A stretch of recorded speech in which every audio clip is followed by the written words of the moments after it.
और जून 2024 से एक पीरियड ऑफ वॉलेटिलिटी इमर्ज हो गई है लास्ट 15 महीनों में बाजार में, क्योंकि सबको लगता है मैं खुद ही बहुत पैसे बना लूंगा, फंड मैनेजर की क्या जरूरत है। हमारी जिंदगी में ना टेक्नोलॉजी बहुत ज़्यादा हो गई। सेकेंड जो सेक्टर मुझे लगता है हर इन्वेस्टर को इन्वेस्ट करना चाहिए वो है, वो 2 साल वो सेक्टर चलता है और फिर वो नहीं चलता है। जैसे आप वो सिर्फ सपनों में होता है, हाँ, वो मूवीज में होता है, रियल वर्ल्ड में कभी नहीं होता है। सबसे वर्स्ट सेक्टर में भी हीरा हो सकता है। प्लस आप बिजनेस का जो करने का तरीका है वो लीगल और एथिकल हो। सबसे बड़ी मिस्टेक्स होती है जब आप भी आप स्मॉल कैप फंड में, मिड कैप फंड में इन्वेस्टेड हैं, तो आई वुड से मेरे बहुत सिंपल फिलॉसफी है, आप मेहनत करो रिजल्ट आएगा। तो पहले हम कार इंडस्ट्री का फ्यूचर समझने के लिए जापान देखते थे, जर्मनी देखते थे, अमेरिका देखते थे।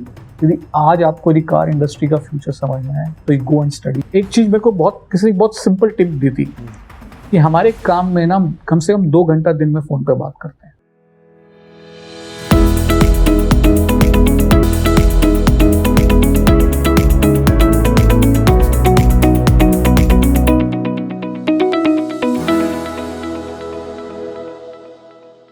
नमस्कार, आप देख रहे हैं फंडनामा। मैं हूं पंकज मटपाल और जैसा आप जानते हैं कि फंडनामा में मेरी कोशिश होती है कि मैं आपकी मुलाकात कराऊं फंड मैनेजर्स से, ताकि जिन फंड्स में आप इन्वेस्ट कर रहे हैं या करना चाहते हैं उनके बारे में आपको और अधिक जानकारी मिल सके। और इसी कड़ी में आज मैं आपकी मुलाकात कराने जा रहा हूं White Oak Capital mutual fund के chief investment officer mister Ramesh Mantri से।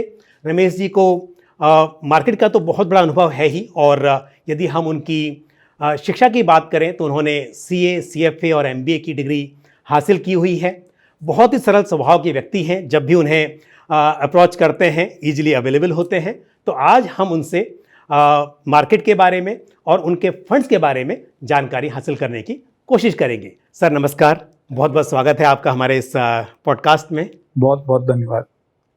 सर आप क्योंकि कई फंड्स मैनेज करते हैं और आप CIO भी हैं, और आपके करीब करीब सभी फंड्स टॉप क्वार्टाइल में हैं कंसिस्टेंटली। और हाल ही में आपका फ्लैगशिप फंड है फ्लेक्सी कैप फंड, उसने 3 साल सक्सेसफुली कंप्लीट किए हैं, तो इसलिए आपको बधाई भी। और साथ ही मैं जानना चाहूँगा कि क्या वो कारण है कि ये जो फंड्स हैं वो अच्छा परफॉर्म कर पाए, तो किस तरह से आप मैनेज करते हैं वो मुझे पहले आप बताइए। देखिए, हमारा फोकस बहुत क्लियर है कि हमें लगता है कि जो स्टॉक का, जो फंड का परफॉर्मेंस है, देखिए एज ए एक्टिव मैनेजर हमारा काम है बेंचमार्क को बीट करना। मतलब वही हमारी वैल्यूएशन है कि हम बेंचमार्क को बीट करें, और हमारा बहुत सोच क्लियर है कि हमें बेंचमार्क को बीट करना है राइट स्टॉक्स पिक करके। ठीक है, अब कोई भी पोर्टफोलियो के अंदर में 2 चीजें मैटर करती है। एक तो बहुत सारे एक्सटर्नल फैक्टर्स होते हैं जो बाजारों को इम्पैक्ट करते हैं, स्टॉक्स को इम्पैक्ट करते हैं। कभी बाजार में वैल्यू चल रहा है, कभी ग्रोथ चल रहा है, कभी लार्ज कैप चल रहा है, कभी स्मॉल कैप चल रहा है, कभी कोई सेक्टर्स चल रहे हैं जैसे डिफेंस चल रहे हैं, PSU चल रहा है, कभी बैंकिंग चलता है, कभी फार्मा चलता है। तो हमारा जो सोच है कि ये जो बड़े मूवमेंट्स होते हैं, value, growth, large, mid, small या सेक्टर्स, ये मैक्रो कारण से चलते हैं। कुछ दुनिया में कुछ बड़ी चीजें होती है, मैक्रो ड्राइव करता है। हमारा फोकस है कि हमारा जो फंड का जो परफॉर्मेंस आना चाहिए वो मैक्रो फैक्टर से नहीं आना चाहिए, वो हमारी स्टॉक पिकिंग से आना चाहिए। तो हम पोर्टफोलियो को ऐसे रन करते हैं कि ये जो मैक्रो फैक्टर्स है इन पे हमारा पोर्टफोलियो का एक्सपोजर बहुत लिमिटेड हो, एकदम बैलेंस्ड हो, और सारा का सारा परफॉर्मेंस स्टॉक पिकिंग से आना चाहिए। जब से हमने फ्लेक्सी कैप चालू किया है लास्ट 3 साल के अंदर में, फर्स्ट 21 महीने बाजार बहुत स्ट्रांग रहा। मतलब क्रिकेट में जब एग्जांपल देते हैं कि फ्लैट पिच थी, जितना आप एग्रेसिव रिस्क लेते हो उतने ज्यादा आपके रिटर्न बनते हैं, रन बनते हैं। उसमें जो बैलेंस पोर्टफोलियो रन करते हैं, मेजर्ड रिस्क टेकिंग करते हैं, उनको थोड़ी बहुत हेडविंड आती है। उस पीरियड में भी हमने आउट परफॉर्म किया 21 महीनों में। और जून 2024 से एक पीरियड ऑफ वॉलेटिलिटी इमर्ज हो गई है लास्ट 15 महीनों में बाजार में। इस पीरियड में वो जो मेजर्ड रिस्क टेकिंग है वो बहुत रिवॉर्ड हुई है लास्ट 15 महीनों में। तो दोनों फेज ऑफ द मार्केट, जब मार्केट ऊपर जा रहा है और जब मार्केट वॉलेटाइल हो गया है, इसमें काफी मूवमेंट हुए हैं, बट मोर लेस फ्लैट है मार्केट ओवर दिस पीरियड। दोनों में हमने स्ट्रांगली आउट परफॉर्म किया। वो इसका कारण है स्टॉक पिक। अच्छा, तो आप ये कह रहे हैं कि कैसा भी मार्केट हो उसमें स्कोप होता है कि अच्छे स्टॉक्स आप सेलेक्ट कर पाए तो आपके फंड्स परफॉर्म करेंगे। True true. अच्छा, मुझे एक बात बताइए कि देखिए, इन्वेस्टर हमेशा एक्सपेक्ट करता है कि अगर मार्केट ख़राब है तो एटलीस्ट बेंचमार्क को तो बीट कर पाए आपके फंड्स, डाउनसाइड मतलब कम रिस्क हो, और जब मार्केट में तेज़ी हो तब बहुत अच्छा परफॉर्म कर पाएँ। तो दोनों ही वक्त पर आपसे तो इन्वेस्टर्स की उम्मीद रहती ही है कि आप आउट परफॉर्म करें। तो मुझे बताइए कि बुल मार्केट या बेयर मार्केट, किस में ज़्यादा मुश्किल होता है इन्वेस्टर्स के एक्सपेक्टेशन को मीट करना? देखिए, एक as a professional fund manager bull market में लोगों की एक्सपेक्टेशन बहुत ज़्यादा हो जाती है, बिल्कुल। और हम एक बैलेंस पोर्टफोलियो रन करते जी। हैं, हम लॉन्ग टर्म रिसर्च करते हैं, बिजनेस की स्ट्रेंथ दिखते हैं, और तेजी के बाजार में सबसे पुअर कंपनी सबसे ज़्यादा चलती है। ओके तो एज ए बैलेंस जो रिस्क रिवॉर्ड रिस्क टेकिंग होता है उनके लिए सबसे बड़ा चैलेंज होता है। ओके इनफैक्ट अक्सर जो प्रोफेशनल फंड मैनेजर है उनकी वैल्यू इन्वेस्टर मंदी के बाजार में दिखता है। जब उन्होंने खुद वो जो शेयर ले रखे हैं वो टूट जाते हैं, वो काफी स्ट्रगल करते हैं, एंड फंड्स अक्सर जो प्रोफेशनली मैनेज फंड्स है वो काफी अच्छा परफॉर्म करते हैं। तो इसलिए तेजी का बाजार एक फंड मैनेजर के लिए अक्सर डिफिकल्ट होता है। तेजी का बाजार डिफिकल्ट होता है। फ्रॉम इन्वेस्टर की एक्सपेक्टेशन को मीट बिल्कुल। करना, क्योंकि सबको लगता है मैं खुद ही बहुत पैसे बना लूंगा, फंड मैनेजर की क्या जरूरत है। ओके ओके, बट एक्सपेक्टेशन तो एक चीज़ है, बट अदरवाइज भी मुझे लगता है कि जो फंड मैनेजमेंट है स्ट्रेसफुल है, और काफ़ी फंड मैनेजर्स बोलते हैं इस बात को कि स्ट्रेसफुल होता है। तो पर्सनली मैं आपसे जानना चाहूँगा कि क्या सच में बहुत स्ट्रेसफुल होता है, और अगर होता है तो आप क्या करते हैं वो स्ट्रेस को कम करने के लिए आउट ऑफ द ऑफिस? में जानना चाहूँगा कि इतना सब कुछ होता है तो एक वीकेंड है, वीकेंड पे आप क्या करते हैं, या फिर शाम को जाने के बाद मार्केट बंद हो गया, चलो आज का काम तो हो गया, तो किस तरह से आप स्ट्रेस को कम करने की कोशिश करते हैं? देखिए, जिंदगी में ना स्ट्रेस तब होता है जब हमें एक्सटर्नल प्रेशर होता है या हमें कोई चीज पसंद नहीं होती है। I love to invest. Okay, इसमें मुझे तो मजा आता है। अच्छा, जैसे खेल में हमें कभी स्ट्रेस नहीं होता, चाहे हम मैच जीते या हारे। सही बात है। आप क्रिकेट खेल रहे हो, आप मैच जीतोगे हारोगे, आपको स्ट्रेस नहीं मजा होता आएगा, मतलब मजा आता है, हारते भी है। तो पहला तो है कि ये जो मैं कर रहा हूँ 20 साल से, 20 प्लस ईयर से, आई रियली लव इट। सो इसलिए कभी ज्यादा बाजार से कभी स्ट्रेस आया नहीं, और अब 20 साल में बहुत मार्केट मूवमेंट्स देख लिए हैं, राइट? तो अब वैसे भी आदत हो गई है। ऑन अ पर्सनल साइड जो स्विच ऑफ करने का तरीका है मेरा, एक तो मुझे किताबें पढ़ना पसंद है, हाँ, और दूसरे मेरे बॉयज हैं, उनके साथ मैं बोर्ड गेम खेलता हूँ। हाँ, फिजिकल बोर्ड गेम खेलते हैं हम लोग। हाँ, आजकल वो भी, मतलब चेस की बात की जाए या कोई भी, तो सब ऑनलाइन भी अवेलेबल है। हाँ। बड़ी प्रीफर की बोर्ड गेम खेलते नहीं, हैं। देखिए, ऑनलाइन तो आज हमारी जिंदगी में ना टेक्नोलॉजी बहुत ज्यादा हो गई है, हमारा वर्ल्ड बहुत ज्यादा, इसलिए मुझे प्रेफर करता हूँ कि एकदम फिजिकल गेम खेले। वंडरफुल। ओके, चलिए, पर्सनल बातें बहुत सारे से करेंगे, लेकिन अभी जैसे बात चल रही थी फंड मैनेजमेंट की, तो यदि हम सेक्टर्स की बात करें, हाँ, तो हालांकि आपने कहा कि हर मार्केट में स्कोप होता है, अच्छे स्टॉक्स पिक किए जा सकते हैं, लेकिन अभी इस वक्त पर यदि मैं बात करूं तो कौन से सेक्टर्स पर आप पॉजिटिव हैं और किन सेक्टर से आप दूर रहना चाहेंगे? देखिए, ऐसे हमारा जो अप्रोच है इन्वेस्टिंग का, हम बॉटम अप हर सेक्टर में आइडिया ढूंढ लेते हैं। ओके, कुछ सेक्टर्स में at a point of time idea ज्यादा होती है क्योंकि सेक्टर के फंडामेंटल अच्छे होते हैं या वैल्यूएशन अच्छे होते हैं, दोनों अच्छे होते हैं।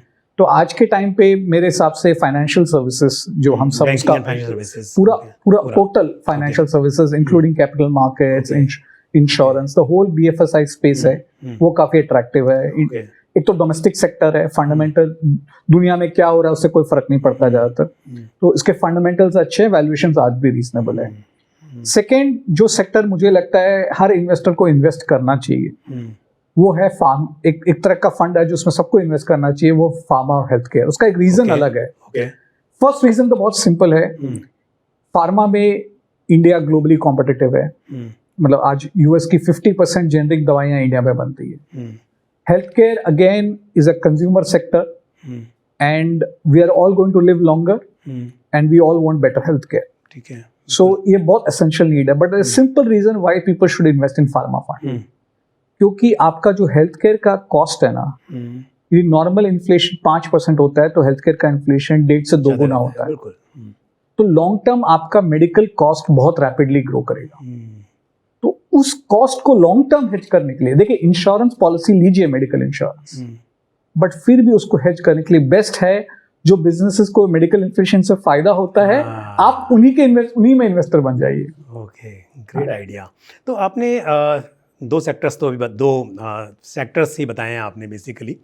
तो अगर मैं ये कहूँ कि जैसे कोई भी इन्वेस्टर है उसको वैसे तो कोर पोर्टफोलियो में डाइवर्सिफाइड फंड्स नहीं चाहिए जो आपके लॉन्ग टर्म गोल के हिसाब से हैं, बट थोड़ा टेक्निकल एलोकेशन के हिसाब से कुछ thematic funds, sectoral funds portfolio में शामिल किए जा सकते हैं जिससे उस समय के अकॉर्डिंग आप ब्रॉडर मार्केट को आउट परफॉर्म करने की कोशिश कर सकें। तो इस वक्त पर यदि 3 से 5 साल का नज़रिया हो तो क्या फार्मा, हेल्थ केयर और दूसरा banking and financial services, in thematic funds को शामिल करना चाहिए पोर्टफोलियो में?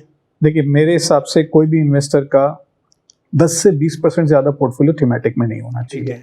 मतलब थीमेटिक आपके खाने में डेजर्ट की तरह है, आपने ओवरडू किया तो पूरा हेल्थ को लॉन्ग टर्म इम्पैक्ट करेगा आपके पोर्टफोलियो की हेल्थ को। सेकेंड, एक तरह का थीमेटिक होता है जो 1-2 साल चलता है। ओके। जैसे वो 2 साल वो सेक्टर चलता है और फिर वो नहीं चलता है। जैसे आप पावर ले लीजिए, PSU ले लीजिए, वो थीमेटिक की बहुत शॉर्ट लाइफ होती है। उसमें आपकी एंट्री टाइम भी सही होना चाहिए और एग्जिट भी सही होना चाहिए, माना जाता है। हाँ, एकदम शॉर्ट लाइफ है। और एक होती है स्ट्रक्चरल थीमेटिक्स, जो अगले 10 साल के लिए भी ट्रू है। जैसे हमने BFSI की बात की, अपॉर्चुनिटी जो इंडिया में है, फार्मा और हेल्थ केयर की बात की, और तीसरा जो अभी हम बात कर रहे थे पंकज जी, वो स्क्रीन पे खेलने का। I think technology is a defining force. आज हमारी सबकी लाइफ में हम हर साल पिछले साल से ज़्यादा टेक्नोलॉजी यूज करने वाले हैं। उसका रूप बदल जाता है, from basic mobile phones to completely entire computers have gone to your mobile. Your mobile is now the device to now AI, and new technologies will keep coming in. So I am very bullish that for this country with a median age of below 30, a lot of people are just going to use a lot of technology. And we have seen new business models emerge already in India. जैसे for example quick commerce है, दुनिया में कहीं successful नहीं हुआ है, but India में लग रहा है कि it is working out. So that is that जो digital led businesses है ना, tech led businesses, उनका बहुत फ्यूचर है, क्योंकि जो यंगर जनरेशन है वो बहुत सारे ट्रेडिशनल बिजनेस में आएगी, वो सीधा टेक लेड बिजनेस को ही अपनाएगी। ओके, तो इस तरह के बिजनेसेस, तो ये भी एक मतलब digital India kind of theme भी आपके पोर्टफोलियो में लॉन्ग टर्म के लिए रह सकती है। चाहे वो पेमेंट्स है, एडवर्टाइजिंग है, एंटरटेनमेंट है, variety of ways you can participate in digital. पर ये तो आप कह रहे हैं कि लॉन्ग टर्म थीम है, चाहे BFSI की बात करें, हेल्थ केयर की बात करें या फिर डिजिटल इंडिया की हम बात करें, लेकिन अगर टेक्निकल एलोकेशन के हिसाब से, शॉर्ट टर्म के हिसाब से कोई थीम या सेक्टर? मेरे हिसाब से शॉर्ट टर्म में कोई कॉल सही नहीं होती। अच्छा, ठीक है, हमारी भी कॉल सही नहीं होती, इसलिए हमने बहुत क्लियरली बोला है कि हम पोर्टफोलियो मैक्रो के हिसाब से नहीं बनाते। तो आप डाइवर्सिफाइड पोर्टफोलियो रखिए, उसमें ये थीम्स जो आपने बताई हैं वो 10-20% रखिए पोर्टफोलियो में, और शांति से आप इन्वेस्टेड रहिए और चैन से सोइए, है ना। ओके, आपने अभी जो बताया कि जैसे थीमेटिक के लिए थोड़ा एलोकेशन होना चाहिए, डाइवर्सिफाइड होना चाहिए, बट इन्वेस्टर कई बार ये गलतियां करते हैं। जो शॉर्ट टर्म थीम होती हैं उनमें बहुत ज़्यादा एलोकेशन कर लेते हैं, थोड़ा बहुत किया तो भी ठीक है, ज़्यादा एलोकेशन कर लेते हैं। तो इन्वेस्टमेंट में और कौन सी गलती आपको लगता है इन्वेस्टर्स कॉमनली करते हैं जिसकी वजह से मतलब वो पैसा नहीं बना पाते, और क्या आप मान के चलते हैं कि इमीडिएटली ऐसी गलती होनी नहीं चाहिए? देखिए प्रॉब्लम क्या है, इन्वेस्टिंग के साथ में सबको ओवरनाइट चमत्कार चाहिए होता है, वो गेट क्विक रिच वाली स्कीम, राइट। इसलिए सबको एक स्टॉक टिप चाहिए, एक इन्वेस्टमेंट चाहिए, एक फंड चाहिए जिससे चमत्कार हो जाए। एंड उस चक्कर में क्या होता है, लोग अक्सर उस चीजों में इन्वेस्ट करते हैं जिसमें ऑलरेडी बहुत रिटर्न आ चुकी है, और वो टिप कहाँ से लेते हैं, कभी कोई दोस्त से, कभी कोई फैमिली मेंबर से। Question is, investing is a subject which requires expertise. जिस तरह आप मेडिकल एडवाइस डॉक्टर से लोगे, लीगल एडवाइस लॉयर से लोगो, I think it's important also that people look at a professional who is capable in this to take advice from them. So it's very first important is ये जो get rich quick rich होने का scheme है, ये work नहीं करती है। जैसे लोग सोचते हैं कि मैंने कभी एक्सरसाइज नहीं की, कभी हेल्दी खाना नहीं किया और कल मेरी 6 पैक हो जाएगी।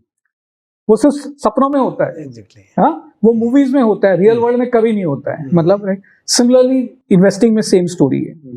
It is lot of hard work, discipline approach चाहिए, और उसके लिए आपको एक सारथी भी चाहिए, एक एडवाइजर चाहिए जो आपको सही एडवाइस कर सके, सही से आपको रास्ता दिखा सके।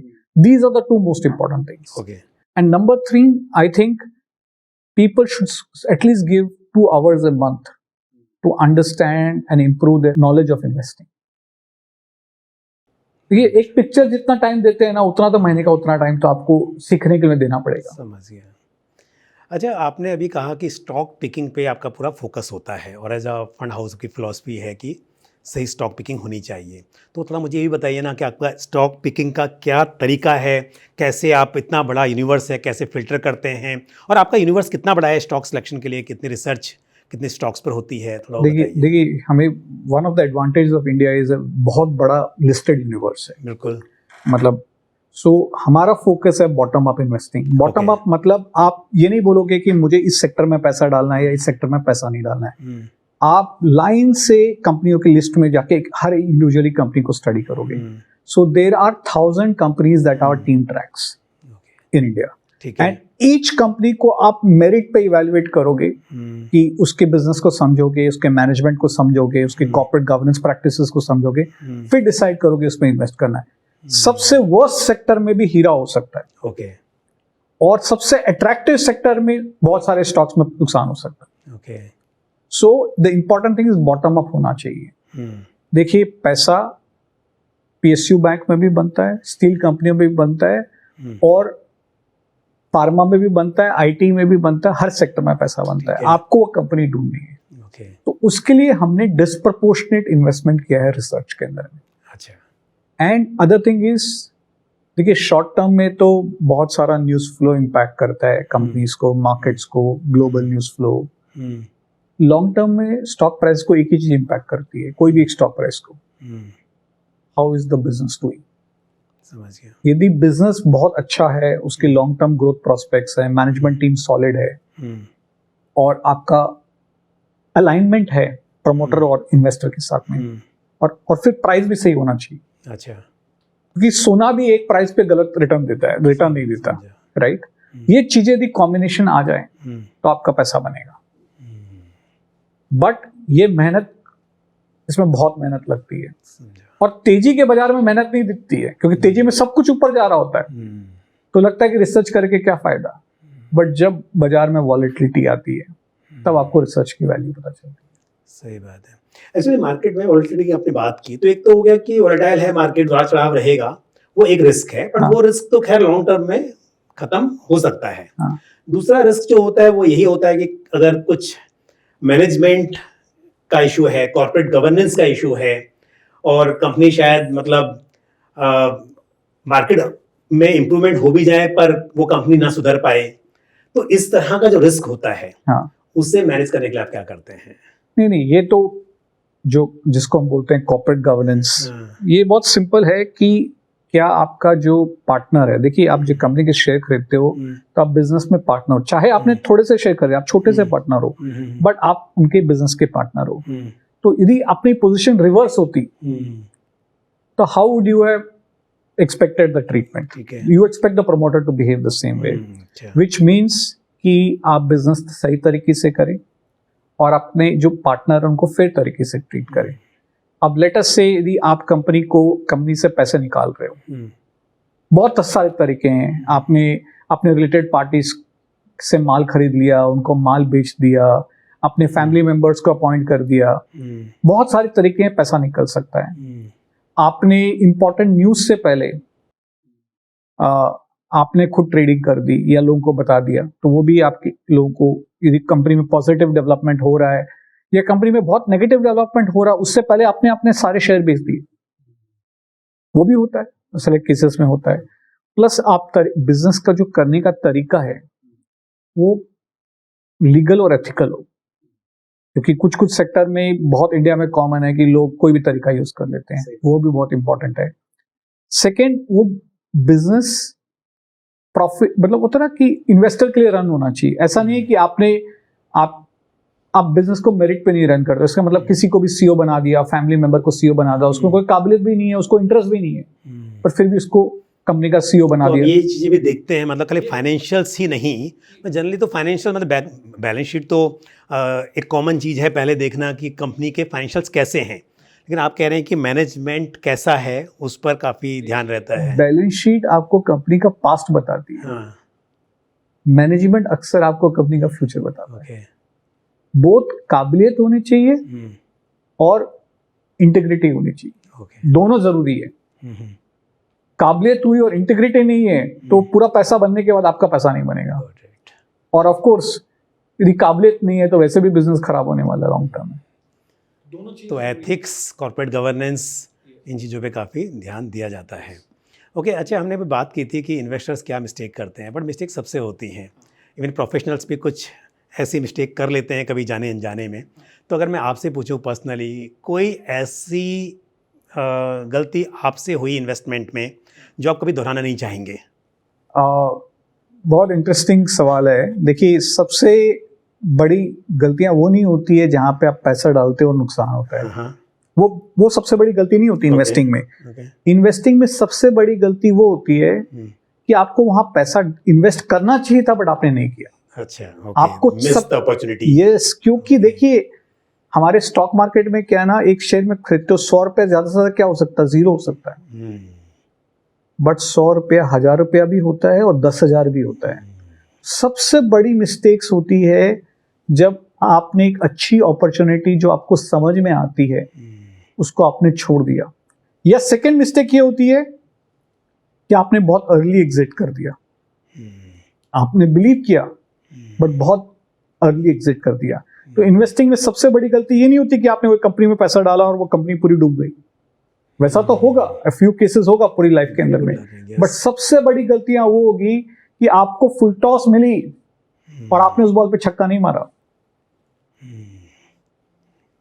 मैंने सवाल आपसे पूछा और बड़ा अच्छा आंसर दिया आपने, क्योंकि अक्सर होता यही है कि मैंने 1 लाख रुपया गवा दिया, मान लो, तो नुकसान मेरा लिमिटेड 1 लाख का मैंने इन्वेस्ट किया, वो 0 भी हो गया तो 1 लाख का हुआ, पर शायद मैंने ना इन्वेस्ट करके 10 लाख की अपॉर्चुनिटी मिस कर दी होगी, ऐसा भी हो सकता है। बट हम अक्सर ये देखते हैं, क्योंकि दिखाई वही देता है ना कि मेरा पैसा था और वो मेरा पैसा कम हो गया है ना। लोग कभी गिनते नहीं है कि कितना पैसा उन्होंने नहीं बनाया। ग्रेट, बिल्कुल सही कहा आपने, ये बड़ी अच्छी सीख है। और यही होता है, इन्वेस्टर्स कई बार अपॉर्चुनिटी तो बहुत ज़्यादा मिस करते हैं एक्चुअली, क्योंकि कई बार ये सोच के कि ये सेफ इन्वेस्टमेंट है, मुझे सिर्फ यहाँ पे लगाना चाहिए, बट मार्केट में जो पैसा बना, कैपिटल मार्केट में, वो नहीं बना पाए। बट आपने बड़े अच्छे से एक्सप्लेन किया, मुझे लगता है कि हमारे व्यूवर्स इस बात को सीरियसली सोचेंगे और इससे कुछ लर्न करके आगे शायद पैसा बना पाएंगे। अच्छा, बात अपने सेक्टर्स की तो बताई, लेकिन हम अभी, क्योंकि काफ़ी हमारे जो इन्वेस्टर्स हैं, व्यूवर्स हैं, काफ़ी अभी फाइनेंशियली लिटरेट हो गए हैं कंपैरेटिवली, तो ये जो मार्केट कैप्स हैं, small cap, mid cap, large cap, इस पर भी काफ़ी सवाल रहते हैं। हाँ। और क्योंकि जो हम अभी बात कर रहे थे कि इन्वेस्टर्स अक्सर रिसेंसी बायस कहिए कि रिसेंट में जो हुआ है उसको देखकर इन्वेस्ट करते हैं, चाहे वो सेक्टर्स की बात हो, थीम की बात हो, या फिर मार्केट कैप की बात हो। तो इन्वेस्टर्स ने स्मॉल कैप में काफ़ी पैसा इन्वेस्ट कर दिया था 2021 से लेके और 24 तक। काफ़ी लोगों को नुकसान भी हुआ है। जिन्होंने 21 से किया उनका नुकसान तो नहीं है, क्योंकि बहुत पैसा बना चुके थे। जो बाद में आए, जब मार्केट अच्छा परफॉर्म कर चुका था, वो अभी नुकसान पर भी हैं। तो मेरा सवाल एक ये है आपसे कि स्मॉल कैप में तेज़ी कब लौटेगी, और क्या इन्वेस्टर्स जिन्हें लगता है कि वो फंस गए हैं, तो क्या वो इन्वेस्टेड रहें या नहीं? नहीं, देखिए, पहले तो ये कहना कि कब तेजी आएगी ये इम्पॉसिबल है। मतलब आप तो खास तौर पे कह रहे हैं कि आपका ध्यान स्टॉक पिकिंग पे है ज़्यादा, मैक्रोस की बजाय। हाँ, देखिए, ओवरऑल अभी भी आज देखें, यदि हम स्मॉल कैप और मिड कैप का वैल्यूएशन कंपेयर करें लार्ज कैप से, तो अभी भी लॉन्ग टर्म में 20-25% महंगा है स्मॉल और मिड लार्ज कैप से। तो आज भी ओवरऑल एवरेज में हेडविंड है स्मॉल और मिड की तरफ। मैं नहीं प्रेडिक्ट कर रहा हूं कि वो खराब करेंगे यहाँ से, बट क्लियरली हेडविंड है। और तो ये एक सिंपल चैलेंज है, पर इसका मतलब ये नहीं कि हर small cap mid cap stock खराब है। इट मींस एवरेज में ये सिचुएशन है। Second, the advantage of small cap और मिड कैप होता है ना, यहाँ पे जो फंड मैनेजर होता है ना, बिकॉज इन कंपनियों को बहुत कम लोग ट्रैक करते हैं, और बहुत देखिए बाय डेफिनेशन लार्ज कैप तो 100 कंपनियां होती है, मिड कैप 150 कंपनियां होती है, स्मॉल कैप में तो बड़ा कोई लंबी लिस्ट है। तो फंड मैनेजर को अल्फा क्रिएट करने की बहुत बड़ी अपॉर्चुनिटी होती है। तो यदि आप स्मॉल कैप फंड में, मिड कैप फंड में इन्वेस्टेड हैं, तो I would say stay invested if you can take a long term view, और the right way to invest in small cap and mid cap is मेरे हिसाब से SIP.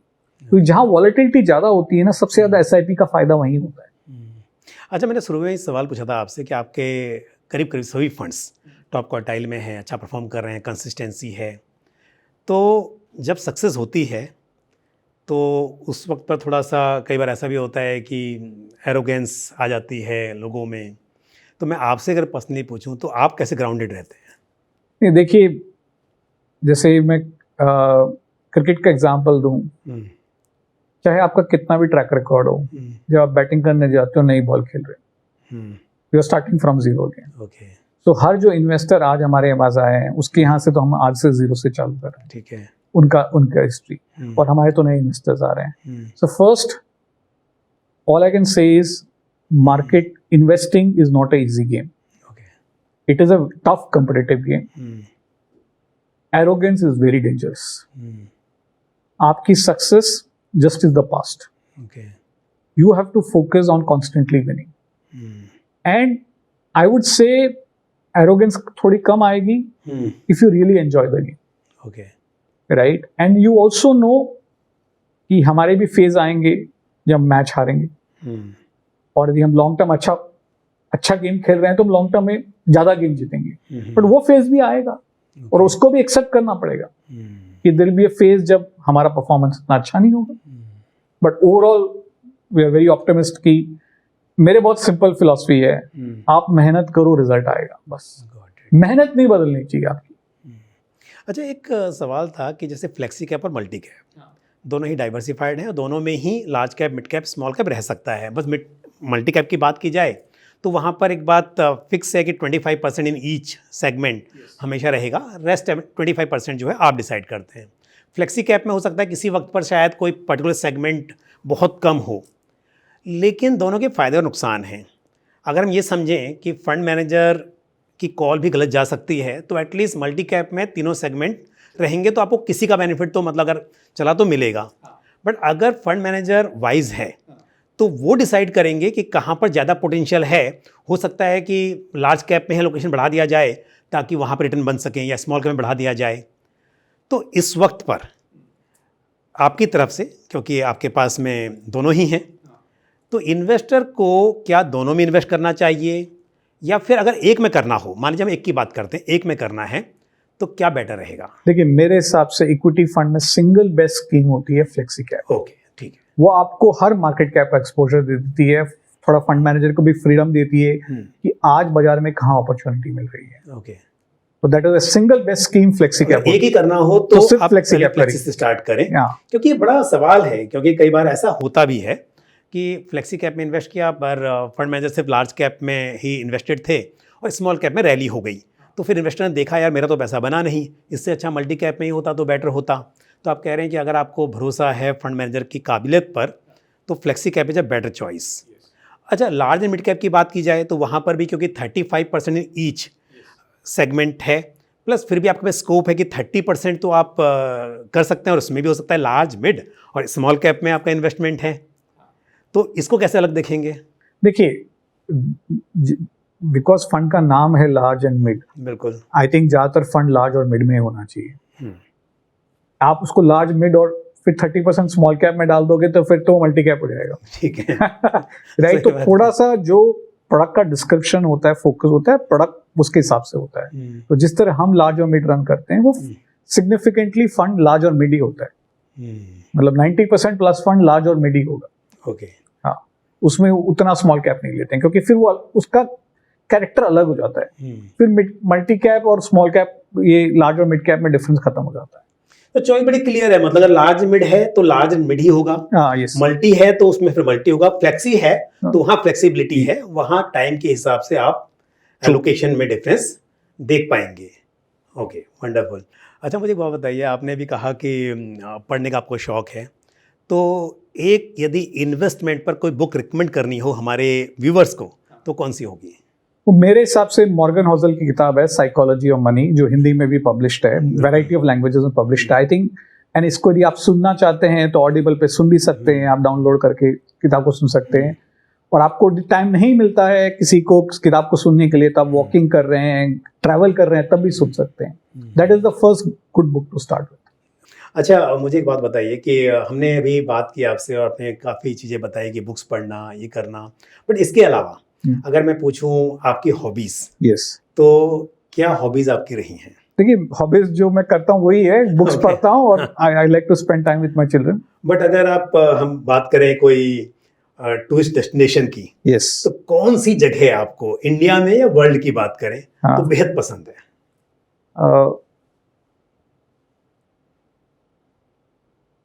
Kerala. Okay, wonderful. India में केरला। हाँ। और वर्ल्ड में भी बात करें तो वर्ल्ड में देखिए आई इंडिया ही पसंद है। हाँ नहीं देखिए, देयर ब्यूटीफुल लोकेशंस हर जगह है, हर एवरी कंट्री, बट आपने इंडिया का एग्जांपल दिया तो केरला। अच्छा, मुझे वो बताइए, अगर क्योंकि आपको मैं पहले भी आपसे मिल चुका हूँ, बात हो चुकी है, और मुझे अच्छा लगता है कि आपका बहुत इंटरेस्ट है, मतलब पैशनेट है फंड मैनेजमेंट को लेकर। एज अ प्रोफेशन एक चीज़ होती है कि कोई आदमी कोई काम कर रहा है क्योंकि कुछ करना है इसके लिए, बट बहुत पैशनेट है। तो मेरा सवाल एक ये था कि अगर आप फंड मैनेजर ना होते बाय द वे, तो किस प्रोफेशन में होते? बहुत अच्छा सवाल है, मैंने शायद मैं टीचर होता। अच्छा, मैंने आशीष जी को पूछा, वो भी बोल रहे थे कि मैं टीचर होता। तो ऐसा क्या, मतलब आपको अच्छा लगता है लोगों को गाइड करना या ऐसा देखिए सिखाना? आई थिंक मुझे सीखना खुद पसंद है, ओके। नई नई चीजें, बिकॉज देखिए आई थिंक जब आप किसी को सिखाते हो ना तो उस सब्जेक्ट को आप बहुत अच्छा समझते हो। वो एक कहावत होती है कि सबसे अच्छे बड़े एग्जाम, सबसे बड़े डाउट ना एग्जाम के पेपर में एग्जाम आप स्टूडेंट एग्जाम लिखते हो तब से बड़े डाउट आते हैं। तो जब पढ़ाते हो ना तब आपको सबसे कोई स्टूडेंट आपको बहुत बेसिक सवाल पूछता है, अच्छा, फिर आपको जाके खुद समझना पड़ता है उस चीज। तो इसलिए टीचिंग का पावर है कि it helps you to clarify, learn yourself better. तो that is the power of teaching. Okay. अच्छा, वैसे तो हम खैर फाइनेंशियल गोल के हिसाब से, रिस्क एपेटाइट के हिसाब से, या आपका कैसा होराइजन है इन्वेस्टमेंट का, उस हिसाब से डिसाइड करते हैं कि एलोकेशन कैसा होना चाहिए इक्विटी में। पर फिर भी क्योंकि आप तो बहुत ही बड़ा एक्सपीरियंस रखते हैं, तो इस वक्त पर जो स्थिति है, और हमने एक अच्छी रैली पहले देखी है, जिस फेज़ में हम हैं अभी, अगर इन्वेस्टर्स को फ्रेश इन्वेस्टमेंट करना हो और टाइम हो, तो क्या इक्विटी में पूरा कर दे, भले ही स्टैगर्ड मैनर में करें, पर कर देना चाहिए, या फिर आपको ऐसा लगता है कि नहीं, कुछ समय और रुक कर करना चाहिए? देखिए मेरे हिसाब से best way to invest in equities is through SIP और STP। उससे आपको वॉलेटिलिटी, जो बाजार की वॉलेटिलिटी है, उससे आपको बेनिफिट होगा। देखिए नॉर्मली बाजार की वॉलेटिलिटी ना इन्वेस्टर को हार्म करती है, क्योंकि आप तेजी के बाजार में, बाजार बढ़ने के बाद में आप पैसा डालते हो, और जब बाजार गिरता है तो आप डरते हो और अक्सर रीडिंग कर देते हो। SIP एक ऐसा प्रोडक्ट है, जब बाजार गिरा होता है आपको ज्यादा यूनिट देता है, बिल्कुल राइट। तो ये एक्चुअली वॉलेटिलिटी आपको अपना, SIP वॉलेटिलिटी को अपना फ्रेंड बना देता है, दुश्मन बनाने की जगह। इसलिए the best way to invest in equities to approach even now is to do it through an SIP। Okay, but equity में एलोकेशन करना चाहिए, लॉन्ग टर्म करना चाहिए। आप देखिए कोई जेनरिक आंसर नहीं है, क्योंकि इन्वेस्टर की हॉराइजन पे है, रिस्क एपेटाइट पे है, कोई एक सिंगल जवाब नहीं है इस सवाल के लिए। But you have to believe in this country. देखिए फंडामेंटली हम इन्वेस्टिंग में, इक्विटी में इन्वेस्ट करते हैं ना इंडिया में, तो इंडिया पे बेट ले रहे हैं, एक देश पे।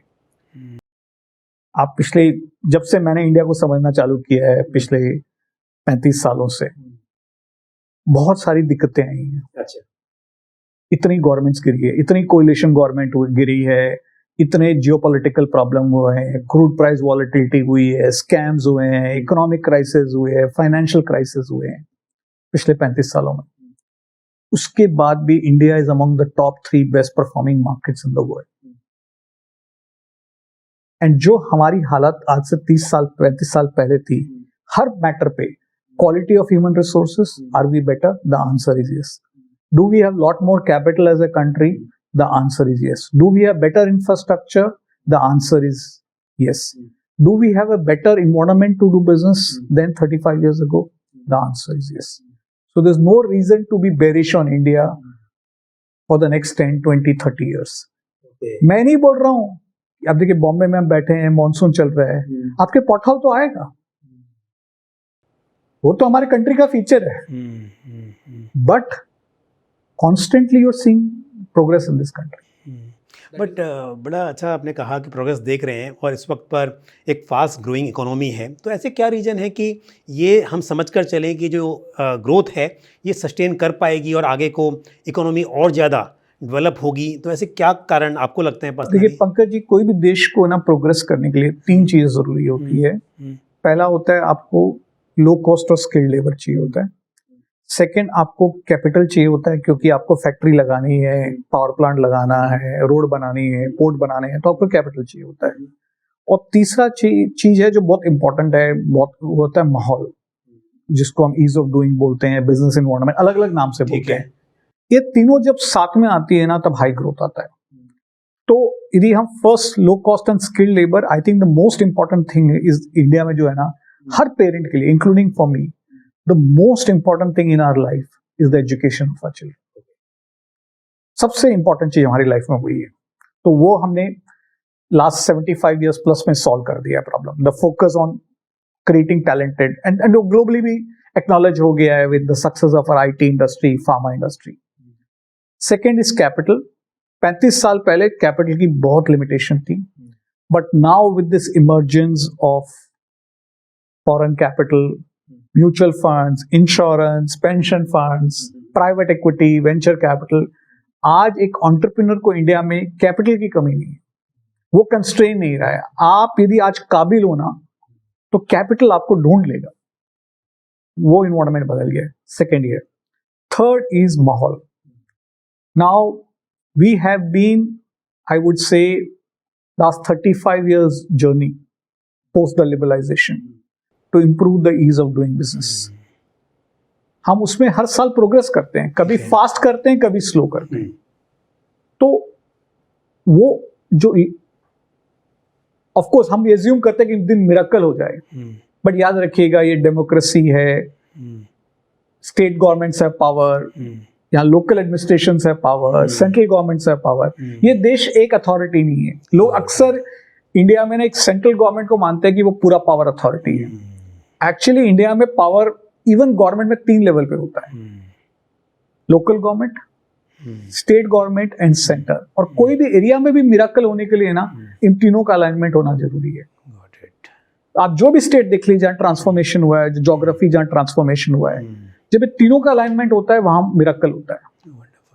बट और जब तीनों का क्रॉस अलाइनमेंट होता है तो वहां चक्का जाम हो जाता है. सो वहां पे we have been constantly making progress. And interesting stories are emerging. मतलब I'll give you example and please, for example, हम लोग पहले बोलते हैं यूपी बिहार, अब एक्चुअली दोनों अलग हो गए हैं.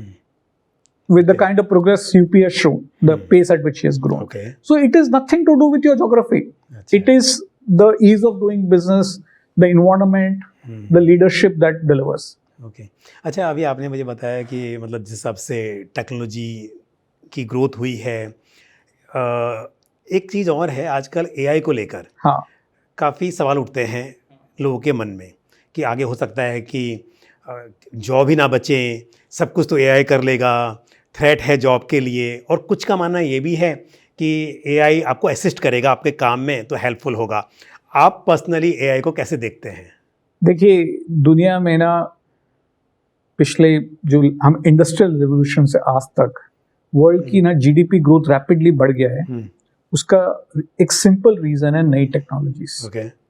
और मैं आपको एग्जांपल देता हूं. आपको जब पहली बार कार्स आई थी, तो उससे पहले क्या चलती थी? बग्गियां चलती थी. तो वो लोग उन्होंने रिवोल्ट किया था कि हम क्या करेंगे. क्या हुआ? उन लोगों में से बहुत लोग कार ड्राइवर बन गए. आज से 30 साल पहले जब इंडिया में PSU बैंक्स के अंदर में कंप्यूटराइजेशन चालू हुआ, बहुत सारे रिवोल्ट हुए, बहुत सारे स्ट्राइक्स हुए कि कंप्यूटराइजेशन सारे जॉब ले लेगा. क्या हुआ? ATM आए तो वो कैशियर की जॉब चली जाएगी कहकर ने स्ट्राइक की नहीं, एटीएम नहीं, सैलरी जो है वो पहले ना ऐसे लाइन में लग के 1 तारीख को हाँ। सैलरी लिया करते थे, तो मुझे भी याद आपने कहा अभी, हाँ। वो बिल्कुल सही बात ऐसा लगता था। तो एआई के बारे में बता रहे थे। तो क्या हुआ उसके उस कंप्यूटराइजेशन के बाद में एक्चुअली प्रोग्रेस हुआ, एक्सेलरेट हुआ, मोर जॉब्स क्रिएट हुए। सो जब नई टेक्नोलॉजी आती है, पुराने जो टेक्नोलॉजी में लोग रहे हैं उनको रीस्किल होना पड़ता है नई टेक्नोलॉजी के लिए, but overall technology growth create करती है। बहुत सारे डिफिकल्ट प्रॉब्लम्स और चैलेंजेस जो ह्यूमैनिटी आज स्ट्रगल कर रही है, न्यू टेक्नोलॉजीज आके उनको सॉल्व करेगी, और AI is one of them. तो AI helpful the most important thing is, जब नई टेक्नोलॉजी आती है आपका फोकस होना चाहिए मैं जल्दी इस टेक्नोलॉजी को सीख लूं, मैं उसको अपनी स्ट्रेंथ बना दूं, मैं उसको अपनी कमजोरी मत बनाऊं। So I would urge all the viewers कि please learn how to use AI. Okay, अच्छा सर, देखिए फंड मैनेजमेंट में अपना स्टाइल है, आपने बहुत क्लियरली बताया कि स्टॉक पिकिंग पर आप बहुत ध्यान देते हैं, पर आपको ऐसा लगता हो कि कोई चीज़ यूनिक है, क्योंकि हर फंड मैनेजर कोशिश करेगा अल्फ़ा जनरेट करने के लिए, पर क्योंकि आपका बहुत अच्छा एक्सपीरियंस है, और हालांकि अगर वाइट ओक की बात करें तो टाइम उतना लंबा नहीं हुआ है, पर सो फार आपने सक्सेस यहाँ पर दिखाई है कि फंड्स परफॉर्म कर रहे हैं कंसिस्टेंटली। तो मैं जानना था आपसे कि कोई यूनिक ऐसी क्वालिटी, स्किल्स आप समझते हैं जो आप बताना चाहें। देखिए, इन्वेस्टिंग जो हम कम करते हैं, फाइनली एक टीम ऑफ पीपल होती है जो काम करते हैं। नाउ कोई भी आप टीम चूज करिए, चाहे वो क्रिकेट की टीम हो, कोई ऑर्गेनाइजेशन हो, जैसे finally what is cricket team is a group of people. There is a certain reason that a certain team perform for a long time well and lot of other teams are struggle. उसका पहला I think the real team होता है कि team की DNA क्या है, कि क्या टीम वर्ल्ड कप जीतना चाहती है या कुछ 1-2 मैच जीतना चाहती है। आप वर्ल्ड कप खेलने जा रहे हो, या तो आपको बोलता है यार हम 1-2 मैच जीत लेंगे तो अच्छी बात है, एक बोलते बॉस हम तो सिर्फ वर्ल्ड कप जीतेंगे। आप 1983 मूवी में कपिल देव का इंटरव्यू सुनिए, वो फर्स्ट इंटरव्यू में बोलते हैं we are here to win. India ने उससे पहले वर्ल्ड कप में 1 मैच जीता था पूरी हिस्ट्री में 1983 से पहले, राइट? बट कपिल देव का एक ही लाइन है, we are here to win, कोई प्रेस कॉन्फ्रेंस में नहीं आता है। तो फर्स्ट मोस्ट इंपॉर्टेंट है कि आपकी डीएनए क्या है, आप क्या करना चाहते हैं, बिकॉज वो डिटरमाइन करता है आपका एफर्ट, कि आपके पास लोग कैसे हैं, उनका डीएनए कैसे है। सो हमारी क्लियर डीएनए है परफॉर्मेंस फर्स्ट, कि एटलीस्ट ट्राइव करेंगे कि नंबर 1 आए। कोशिश तो ये रहेगी कि नंबर, गेम तो खेलेंगे जीतने के लिए, कोई गारंटी नहीं है मैच जीतेंगे, पर एटलीस्ट आपको गेम तो वैसे खेलना है कि आप वर्ल्ड कप जीतोगे। First DNA. Second, I think जो पावर एक टीम का होता है कि एक टीम होती है जिसमें सुपरस्टार होते हैं, एंड मैं किसी की बुराई नहीं कर रहा हूं, एक कोई टीम एक ब्रिलियंट प्लेयर होता है, ग्रेटेस्ट ग्रेट प्लेयर होता है, जैसे इंडिया में तेंदुलकर है। जब वो आउट होता है तो आपकी होप खत्म हो जाती है। Got it. मेरे हिसाब से वो टीम कमजोर होती है जिसमें तेंदुलकर होता है, Okay. कि उसमें ग्रेट प्लेयर और वीक टीम है। अच्छा। बेस्ट टीम वो होती है जिसमें कुछ बहुत सारे अच्छे प्लेयर होते हैं, बट खाली एक प्लेयर पे डिपेंडेंस नहीं होती। Okay. Think through those years where Tendulkar played Australian team. Right. So the idea is you should have a lot of good players, but not dependent on individual. आपकी team में अच्छे players हैं ये। Number 3, कोई भी team जो best team होती है ना, वो स्टेबल टीम होती है। Okay. जैसे आप आईपीएल का एग्जांपल देता हूं आपको। आईपीएल की हिस्ट्री में, एंड मैं बॉम्बे से हूं फिर भी मैं एग्जांपल दे रहा हूं, सबसे बेस्ट टीम एक्चुअली सीएसके रही है। Okay. क्योंकि उसकी core leadership since Inception of IPL अभी तक बदली नहीं है। सबसे स्टेबल टीम हो रही है। तो क्या टीम स्टेबल है? तो जैसे व्हाइट ओक में पिछले 8 साल में we have not lost a single team member to competition in investment team in India. That is the stability of the team. Okay. Number 3, आपको आपको इंडिया से सीखना नहीं है, ग्लोबली सीखना है, बिकॉज ये इन्वेस्टिंग का गेम इंडिया में शायद नया आया, मार्केट्स इवॉल्व कर रहे हैं, but this has been played in lot of other countries. So that is why we have invested in the group has built a capability in global. Okay. क्योंकि जो story India में आज play out हो रही है, जो country हमसे 10-15 साल आगे है, उनमें पहले ही प्ले आउट हो चुकी है। तो आप उससे सीख सकते हो। जैसे मैं आपको बताता हूं, आपको यदि कार्स का फ्यूचर समझना है, तो पहले हम कार इंडस्ट्री का फ्यूचर समझने के लिए जापान देखते थे, जर्मनी देखते थे, अमेरिका देखते थे। यदि आज आपको यदि कार इंडस्ट्री का फ्यूचर समझना है, तो you go and study China. अच्छा, ओके। तो you have to learn of things that ahead of you, so to understand यहाँ पे गेम कैसा होगा। समझ गया। That is a strength. तो ये आपकी कुछ यूनिक स्ट्रेटजीज हैं, तरीके हैं कि आप बिलीव करते हैं कि स्टेबिलिटी रहेगी तो ही कंसिस्टेंसी रहेगी। Wonderful sir. अगर यंग इन्वेस्टर्स को आप एक एडवाइस देना चाहें इन्वेस्टमेंट को लेकर या कोई भी और लाइफ में कैसे वो सक्सेसफुल बन सकें, तो वो एडवाइस क्या होगी? देखिए, इन्वेस्टिंग में जितना अर्ली आप लाइफ में स्टार्ट करें बेटर है, एंड थोड़ा टाइम दीजिए सही चीज़ सीखने के लिए। मतलब बिकॉज जैसे आपने एग्जांपल पहले बोला, लाइफ में सबसे मोस्ट इंपॉर्टेंट थिंग होती है हेल्थ, उसके बाद सेकेंड इंपॉर्टेंट होती है वेल्थ। Okay, right. तो इन दोनों चीजों को ना लाइफ में अर्ली स्टार्ट दीजिए। मतलब that is a very simple thing कि जितना आप अर्ली स्टार्ट बनोगे ना, वो कंपाउंडिंग दोनों हेल्थ का और वेल्थ का कंपाउंडिंग होगा। उसको अपना पावर बनाइए, स्ट्रेंथ बनाइए। उसको आप यदि 40, 45, 50 की एज पे रियलाइज करोगे मैं ऐसा करना चाहिए था हेल्थ या वेल्थ में, तो बहुत लेट हो उस गेम के अंदर। अर्ली स्टार्ट करना बहुत इंपॉर्टेंट है। यस। अच्छा, मेरे एक आखिरी सवाल आपसे होगा। आप काफ़ी फिट लगते हैं मतलब लगते हैं कि आप बहुत फिट हैं, तो मुझे उम्मीद है कि डिसिप्लिन में आप बिलीव करते हैं। फिटनेस के लिए आप किस पर ज़्यादा भरोसा करते हैं? आप क्या करते हैं, योगा, जिम या फिर स्पोर्ट्स? नहीं पंकज जी, आई विश आपकी बात सही हो कि मैं फिट हूँ। I have to be lot better, मतलब इनफैक्ट लॉट बेटर। मैंने थोड़ा बहुत रिसर्च किया फिटनेस में।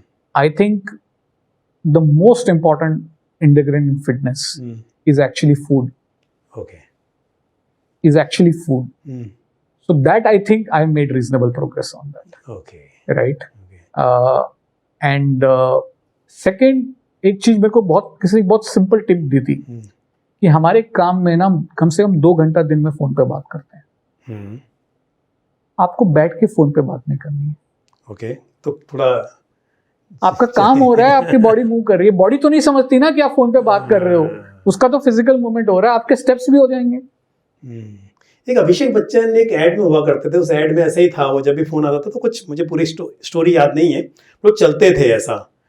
तो ये एक्चुअली मेरे को बहुत प्रैक्टिकल एडवाइस लगी कि आप नहीं बोल सकते मेरे पास टाइम नहीं है, क्योंकि आप फोन पे तो बात कर ही रहे हो। बस बैठ के फोन कॉल नहीं लेना है, बस वॉक करते रहो, आपके कदम स्टेप्स भी हो जाएंगे।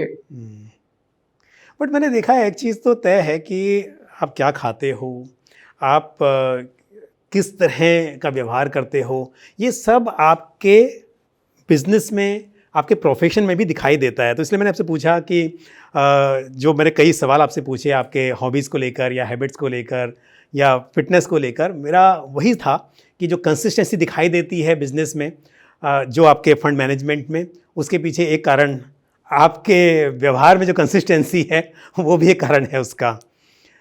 Thank you very much sir, आपने बहुत अच्छी बातें बताई, समय निकाला, और मैंने आपसे बहुत सी प्रोफेशनल और पर्सनल बातें पूछी जानबूझकर कि हमारे जो व्यूअर्स हैं ना वो जानना चाहते हैं कि जिस फंड में इन्वेस्ट कर रहे हैं, एक जैसे आप कह रहे थे ना कि मार्केट अच्छा करता है तो एक स्टॉक थोड़ा अच्छा परफॉर्म करता है, थोड़ा उससे भी अच्छा करता है, बट सब अच्छा ही कर लेते हैं। बट रिस्क मैनेजमेंट में क्या किया जा रहा है, पर तरीका क्या है, और फंड मैनेजर्स कौन है, कैसे हैं। तो मुझे उम्मीद है कि आज हमारी बात हुई है, इससे हमारे इन्वेस्टर्स के मन में और भी भरोसा जगेगा मार्केट के बारे में, और प्लस आपके फंड्स को लेकर। तो एक बार फिर से आपका बहुत बहुत धन्यवाद। बहुत बहुत धन्यवाद, बहुत बहुत धन्यवाद। तो आज हमने रमेश सर से विस्तार में चर्चा की और बहुत सी बातें यहाँ पर हमने सीखी, कैसे वो फंड्स को मैनेज करते हैं, और उनके पर्सनल लाइफ के बारे में भी काफ़ी बातें उन्होंने हमें बताई हैं। मुझे उम्मीद है ये जानकारी आपको पसंद आई होगी। आपका कोई भी सवाल या सुझाव हो तो कमेंट बॉक्स में पोस्ट कर सकते हैं। यदि White Oak Capital mutual funds की किसी भी स्कीम को लेकर आपका कोई सवाल हो वो भी आप पोस्ट कर सकते हैं। मैं फिर से रमेश सर से उसका आंसर लेकर आप तक पहुंचा सकता हूं। आज के लिए बस इतना ही। इसी के साथ मुझे दीजिए इजाज़त। अगले एपिसोड में फिर किसी इंपॉर्टेंट टॉपिक के साथ आपसे मुलाकात होगी। नमस्कार। म्यूचुअल फंड निवेश बाजार के जोखिमों के अधीन है। योजना से जुड़े सभी दस्तावेजों को ध्यान से पढ़ें।